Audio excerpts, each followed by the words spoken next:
Comentario al Evangelio del domingo cuarto del tiempo ordinario. Pacíficos o pacificadores. 29 de enero de 2023. Primera lectura, Sofonías 2:3 y capítulo 3, versículos 12 al 13. Salmo 145. Segunda lectura, primera carta a los Corintios, capítulo 1, versículos 26 al 31. Evangelio de Mateo, capítulo 5, versículo 1 del 2 al 12a. Al ver Jesús las multitudes, subió al monte, se sentó y se le acercaron sus discípulos. Él tomó la palabra y se puso a enseñarles así. Dichosos los que eligen ser pobres, porque sobre eso reina Dios. Dichosos los que sufren, porque esos van a recibir el consuelo. Dichosos los sometidos, porque esos van a heredar la tierra. Dichosos los que tienen hambre y sed de esa justicia, porque esos van a ser saciados. Dichosos los que prestan ayuda, porque esos van a recibir ayuda. Dichosos los limpios de corazón, porque esos van a ver a Dios. Dichosos los que trabajan por la paz, porque a esos los va a llamar Dios hijos suyos. Dichosos los que viven perseguidos por su fidelidad, porque sobre esos reina Dios. Dichosos vosotros cuando os insulten, os persigan y os calumnien de cualquier modo por causa mía. Estad alegres y contentos, que grande es la recompensa que Dios os da, porque lo mismo persiguieron a los profetas que os han precedido. La escena de hoy se sitúa en un monte considerado en la antigüedad la morada de Dios y el punto más alto al que se puede subir para entrar en contacto con la divinidad. De hecho, en el Antiguo Testamento se habla de los altos, o los lugares altos o altosanos, donde se encuentran con frecuencia los santuarios de los dioses. Algo similar sucede en la cultura griega con el monte Olimpo, que significa el luminoso, el hogar de los principales dioses del panteón griego, presidido por Zeus. También entre nosotros se ha conservado la costumbre de situar ermitas o santuarios en la cima de los montes. Incluso desde el punto de vista arquitectónico, llama la atención que muchas de nuestras iglesias, en el caso de que se encuentren en un llano o explanada, tienen unas escaleras de acceso a las mismas, situándose estas sobre una plataforma elevada, tal vez como recuerdo de los lugares altos de la antigüedad bíblica. En un monte tuvieron lugar diversas escenas de los evangelios: la tercera tentación, la elección de los 12, el reparto de panes y peces, la transfiguración, la última de las apariciones del resucitado y la ascensión, entre otras. A un monte subió también Moisés. Jesús es presentado en el Evangelio de Mateo como el nuevo Moisés, para recibir de Dios las tablas de la ley, como refiere el libro del Éxodo, capítulo 19. Y en un monte proclama Jesús en el Evangelio de Mateo no ya los mandamientos antiguos, como Moisés, sino las bases sobre las que se asentará el reinado de Dios. Las 8 bienaventuranzas, que son otras tantas propuestas de dicha y felicidad para todos aquellos que se decidan a ponerlas en práctica. Pauta y norma de vida, no solo para los discípulos, sino también para todos los que quieran seguir el estilo de vida de Jesús. En realidad no son 8, sino 9 las bienaventuranzas, pues a la octava sigue otra que avisa de las consecuencias de las 8 primeras. Dice así: Dichosos vosotros cuando os insulten, os persigan y os calumnien de cualquier modo por causa mía. Estad alegres y contentos, que grande es la recompensa que Dios os da, porque lo mismo persiguieron a los profetas que os han precedido. El texto de la bienaventuranza es un texto muy bien escrito desde el punto de vista literario, de modo que no debemos imaginar que Jesús lo pronunciase de seguido, sino que el evangelista condensa en este texto el núcleo fundamental del mensaje del Maestro Nazareno. Veámoslo brevemente. Cada una de las bienaventuranzas tiene 2 miembros. El primero representa una opción, estado o actividad. Los que eligen ser pobres, los que sufren, los sometidos, los que tienen hambre y sed de esa justicia, los que prestan ayuda, los limpios de corazón, los que trabajan por la paz, los que viven perseguidos por su fidelidad. El segundo contiene una promesa, para el presente la primera y la última, porque sobre eso reina Dios. En las 6 restantes la promesa remite al futuro, no necesariamente lejanos, porque esos van a recibir el consuelo, van a heredar la tierra, van a ser saciados, van a recibir ayuda, van a ver a Dios. A esos los va a llamar Dios hijos suyos. Todo esto lo van a conseguir los seguidores de Jesús no en el cielo, sino aquí en la tierra, si se unen a la comunidad cristiana en la que, para ser verdaderamente cristiana, debe reinar Dios y no el dinero, el amor sobre todo.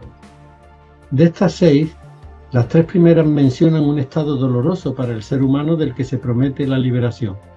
Los que sufren van a recibir el consuelo, los sometidos van a heredar la tierra, los que tienen hambre y sed de esa justicia van a ser saciados. Sin embargo, la 4ª, 5ª y 6ª indican una actividad, estado o disposición del ser humano favorable y beneficiosa para su prójimo. Los que prestan ayuda van a recibir ayuda, los limpios de corazón van a ver a Dios, y los que trabajan por la paz, Dios los va a llamar hijos suyos.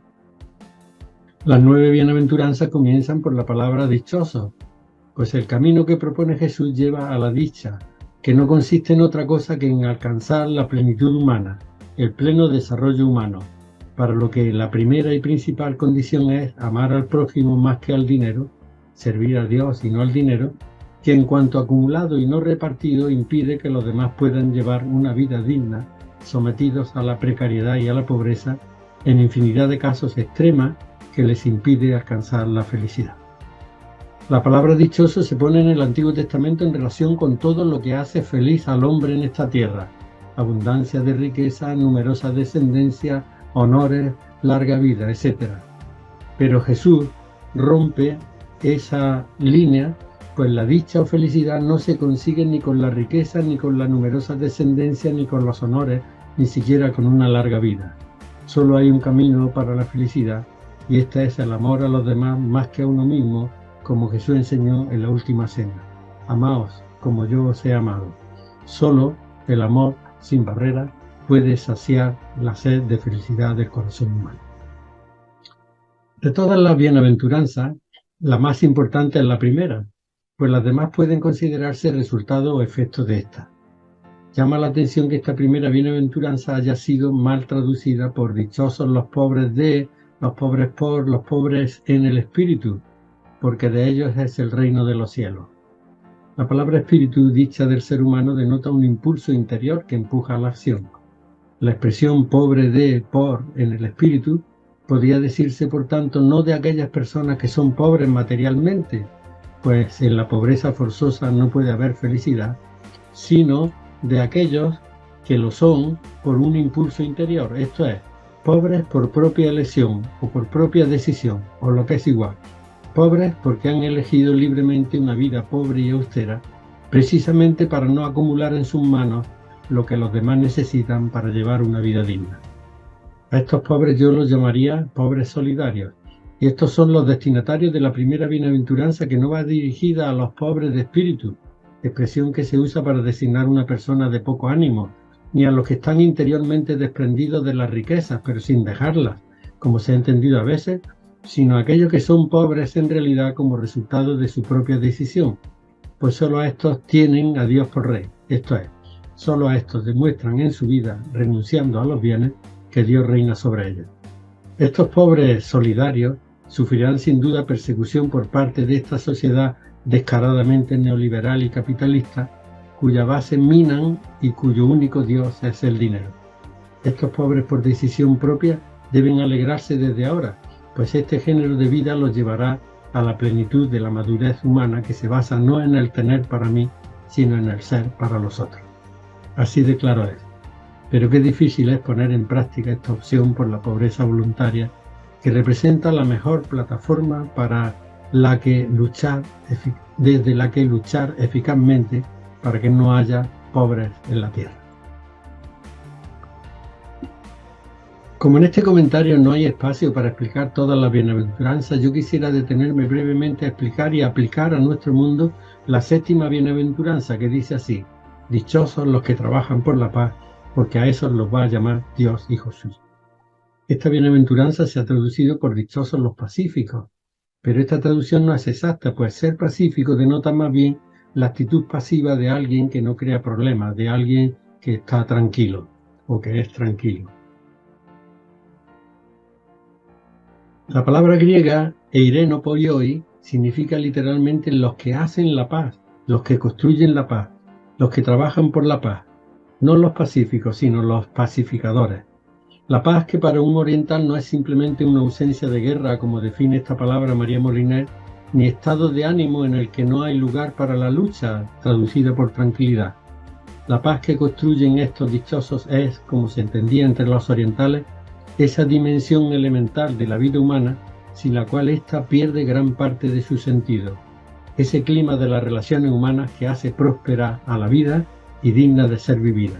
Para un oriental, paz se opone a enfermedad, injusticia, pobreza, miseria, enemistad, intolerancia, odio y, por supuesto, también a guerra. Si se entiende así, se podrá comprender mejor el núcleo del Evangelio, que se presenta como la buena noticia de la paz, de parte de un Dios llamado frecuentemente el Dios de la paz. Una paz que al comienzo del Evangelio de Lucas se anuncia como el efecto inmediato de la presencia salvadora de Jesús entre los hombres. Gloria a Dios en el cielo y paz en la tierra a los hombres que Dios quiere tanto. Hay un texto de la carta a los Efesios que define a Jesús como nuestra paz, el artífice de la paz de los hombres entre sí, de judíos y paganos, y de la humanidad entera con Dios. Dice así: ahora en cambio, gracias al Mesías Jesús, vosotros los que antes estabais lejos, los paganos, estáis cerca por la sangre del Mesías, porque Él es nuestra paz. Él, que de los dos pueblos hizo uno y derribó la barrera divisoria, la hostilidad, aboliendo en su vida mortal la ley de los minuciosos preceptos. Así, con los dos, creó en sí mismo una humanidad nueva, estableciendo la paz, y a ambos, hechos un solo cuerpo, los reconcilió con Dios por medio de la cruz, matando en sí mismo la hostilidad. Por eso su venida anunció la paz a los que estabais lejos, los paganos, y la paz a los que estaban cerca, a los judíos, pues gracias a él, unos y otros, por un mismo espíritu, tienen acceso al Padre Dios. Leí hace tiempo un texto de Carlos Alonso Saldívar que decía así: la paz, en mi opinión, no es solo la ausencia de guerra, es decir, de violencia física en gran escala.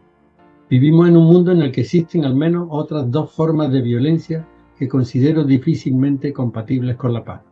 Se trata de la violencia económica, asociada con el subdesarrollo y la dependencia que comportan la pobreza, el hambre y las enfermedades, y a la postre millones de muertos. Y de la violencia política o social, que se manifiesta en la vulneración de los derechos de los pueblos y de los derechos humanos. Sin erradicar estas dos formas de violencia, la paz es, cuando menos, precaria y la guerra latente.